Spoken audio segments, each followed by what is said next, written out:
Hoje a gente vai falar não só de carro, mas eu queria começar, Gerson, falando da eletrificação em motorsports. Eu vi que o ano passado você teve em Le Mans, esse ano de novo Le Mans, você já teve no campeonato de IMSA, lá em Sebring, né? Sim. Já falou um pouquinho até da Fórmula Indy, de repente, entrando nesse universo da eletrificação, de Fórmula E. Então, vamos começar por isso aí. Como que você vê essa chegada de tecnologia elétrica nas categorias de motorsports? Que muita gente fala, mas perdeu a poesia, perdeu o ronco do motor, mas ganhou muita tecnologia, não é isso? É verdade. É assim, se a gente for ver nesses esportes, né, motorsport top aí, a Fórmula 1 já está há vários anos com a eletrificação. Já veio lá com o KERS e tudo mais, que é uma parte de recuperação de energia, de regeneração de energia, e usa essa energia para melhorar o desempenho dos carros, né?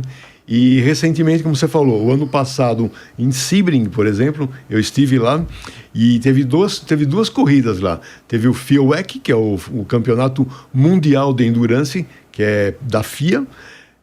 Teve as 1000 milhas de Sebring e teve também as 12 horas de Sebring, no mesmo final de semana lá nos Estados Unidos, né, na Flórida. E o legal foi que nessa corrida eles convergiram os regulamentos do FIA-WEC com o IMSA, de modo que alguns carros podem participar dos dois campeonatos. E é o que está acontecendo hoje. Você vê o Porsche 963, ele corre no IMSA, inclusive tem um brasileiro que é o Felipe Nasser, que é um piloto na IMSA. Ele correu também em Le Mans com o Porsche.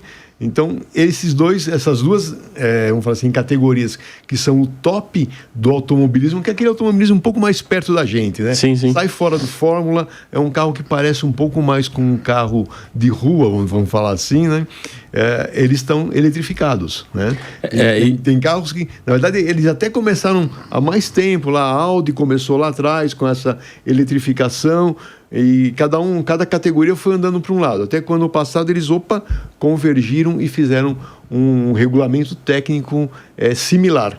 Então, com isso, ficou muito mais legal e muito mais competitivo, né? E se a gente lembrar, a Fórmula E, por exemplo, quando começou, eu lembro que tinha um gargalo que era a autonomia da bateria. Isso. Então, o piloto usava 2 carros. Você lembra disso? Exatamente. Os 2 carros ficavam no box, ele fazia metade da prova e depois todos... Como tem na Fórmula 1 a troca de pneu, olha o absurdo, era a troca de carros. Ele pulava de um carro e ia para o outro porque o carro não tinha autonomia suficiente para chegar no final da prova. E a gente tem aí esse exemplo, e muitas vezes a gente falou disso com não foi com o Farfus. O Farfus era com o Luca de Grassi, né, que foi um dos campeões. A gente teve também o Nelsinho Piquet, campeão, ganhou a primeira. O Nelsinho Piquet foi o primeiro campeão da Fórmula E, fazendo isso daí, trocando de carro. E eles falavam para mim que você tinha que administrar a corrida, mas também essa logística, né?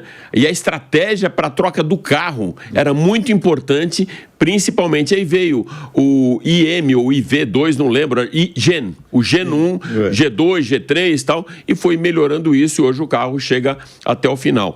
E na própria Fórmula 1, como você falou, a gente escutava falar pela primeira vez do KERS, né? Que era essa recuperação durante a frenagem e tal, que era uma coisa bem disruptiva. Hoje não, hoje a gente vê as categorias aí mergulhando para o universo da eletrificação. Le Mans, o que mais te impressionou, Gerson? Cara, bom, Le Mans é um cenário à parte, né, Alex? Você conhece lá, é muito bacana assim. Primeiro, essa categoria do IMSA, ou do FIA-WEC, ele é muito legal, porque você vai nas corridas, é um grande parque, né? Então eu fui em Le Mans e fui também em Spa-Francorchamps. Tá? Então é um grande parque, teve aqui em São Paulo também recentemente, né? Fica um parque, as famílias vão lá, curtem aquilo lá, tudo mais, mas assim, os carros andando, primeiro, eles são muito rápidos, não tem esse negócio, não tem ruído, é ruído de enceradeira, não, é ruído forte, tem carro com motor V8, tem carro com motor V6, tem carro que é turbo, tem carro que é aspirado, e todos eles combinam, né, o tipo de motor com a propulsão elétrica. Então eles administram isso daí. E tem lá um regulamento que regula, né? Olha, a potência elétrica só pode entrar a partir de tal ponto, a partir de tal velocidade. Então tem todo um regulamento que... E para o piloto fica transparente. Eu conversei até com o Felipe Nasser, ele falou, não, para mim, a programação está feita lá, eu dirijo o carro aqui, o sistema sabe a hora que tem que entrar o motor elétrico, a hora que tem que entrar a regeneração de energia, a hora que tem que ser o motor a combustão, a hora que tem que ser os dois juntos. E uma coisa bem legal é ver os carros saindo do box. Isso aí até para a gente, que somos jornalistas, e eu gosto de ir nas corridas como fotógrafo.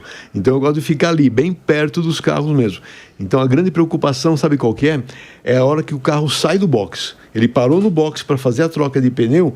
Antigamente, você escutava o cara da partida, você ficava esperto e já, opa, esse carro vai sair. Agora ele não dá partida. A tensão tem que ser muito maior. Não, agora ele não dá partida. Ele sai com motor elétrico. Sim. Então a arrancada do carro, aquele 0 a 60, até ele chegar no limite de velocidade do box, que normalmente é 60 ou 80 por hora, ele vai só no motor elétrico. Então ele acelera muito rápido com esse motor elétrico, que é aquele torque instantâneo, né, do motor elétrico, e no silêncio.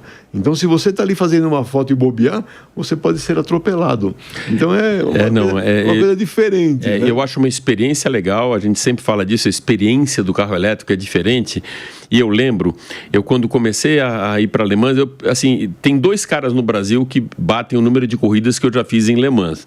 O primeiro é o João Mendes, que eu acho que já foi umas 13, 12 vezes, Henrique Neves, também umas 11, e eu já fui umas 11 vezes para Le Mans também fazer corrida.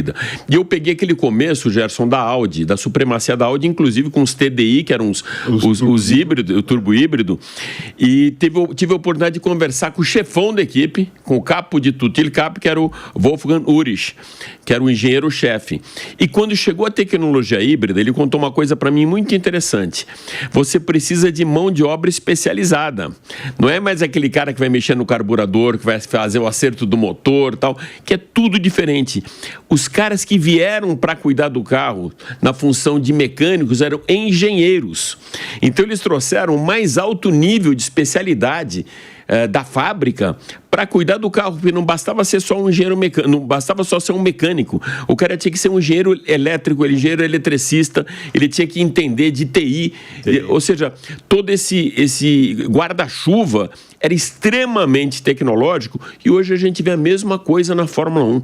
Aumentou o nível desse expertise, principalmente na eletrificação. E muita coisa hoje, a gente sabe que não só de tecnologia, mas gadgets de segurança exportados para as ruas, né? Sim, muita coisa está na rua aí. A gente vê essa parte de regeneração de energia, frenagem com regeneração de energia. Não sei se você já deve ter visto um carro da Fórmula E.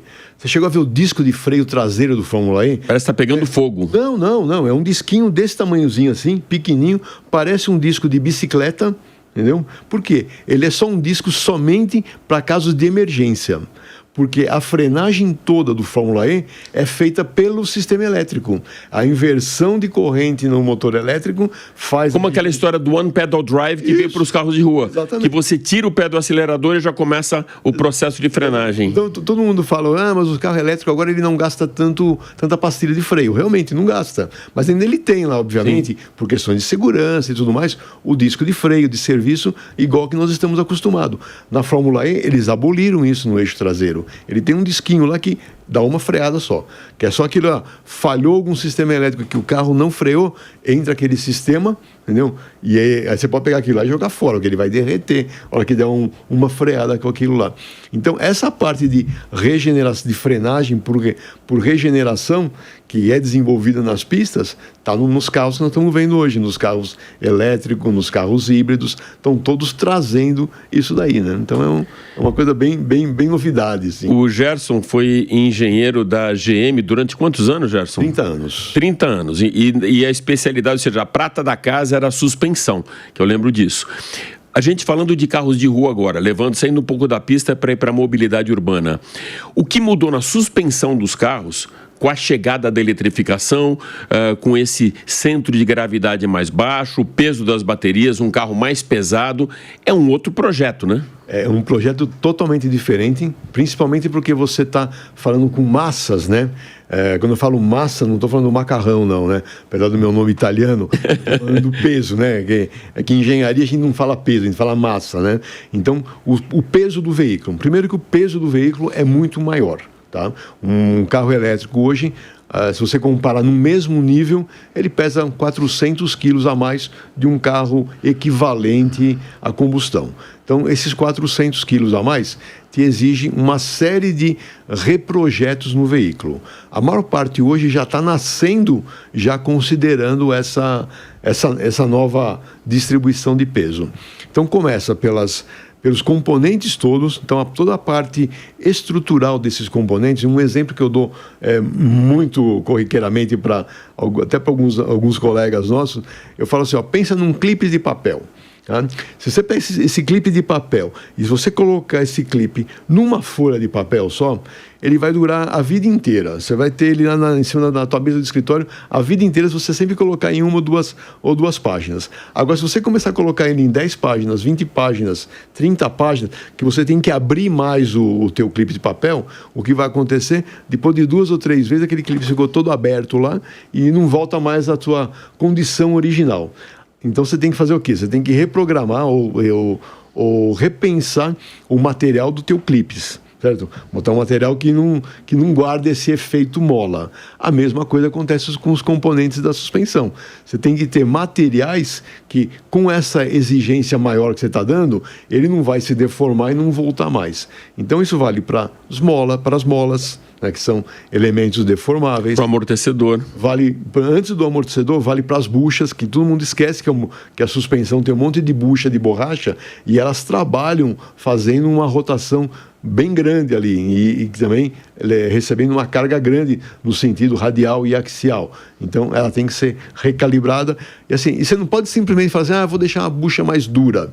Porque se você deixar ela mais dura, toda a vibração do carro rodando num piso paralelepípedo, por exemplo, vai vir para dentro do carro. Vai transferir para dentro da cabine. E vai te arrancar todas as obturações de dente que você tem, de tanta vibração que vai passar, né? Então não pode.